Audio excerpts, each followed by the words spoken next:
Hey guys, welcome to Technique Tuesday. In this week's episode, we're going to give you 3 common faults which we see in the rower and then 3 drills to incorporate into your warm-up to improve your rowing technique.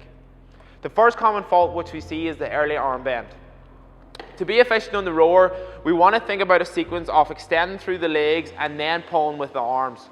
A common fault which we see is an early arm bend or a bend of the elbow as you move from the catch position to your full extension. This means PD's prioritising his upper body smaller muscles rather than driving through his legs, which he will be more powerful with. A good drill to incorporate is some straight arm rowing. Straight arm rowing makes you drive through the legs more and takes out the upper body pull which we normally see. From here, you're producing all your power from the legs and will help you be more efficient then as you bring in the arm bend in the later rounds. The second common fault which we normally see on the rower is squatting instead of hinging.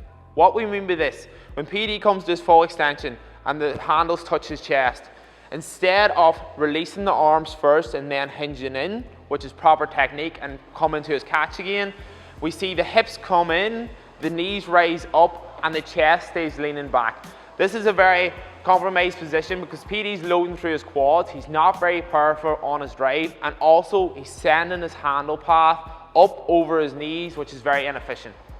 Instead of doing this, we want to think about hinging forward, then bending the knees and loading the legs in this like deadlift hinge position so that we can drive back out and keep the handle in a straight path. A good way we can drill this is some heel down rowing.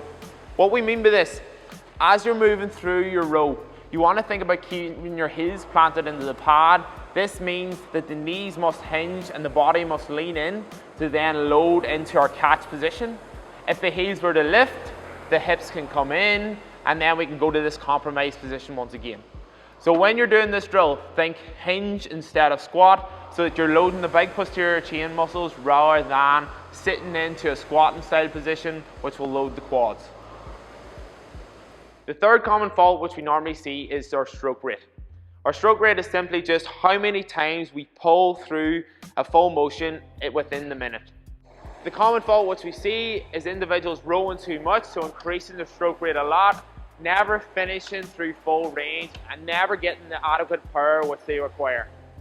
A good way to fix this would be to spend 30 to 60 seconds trying to control your stroke rate to a certain number. So for PD, I would get him to stick anywhere between 22 to 24 and see if he can get maximum power output with that stroke rate.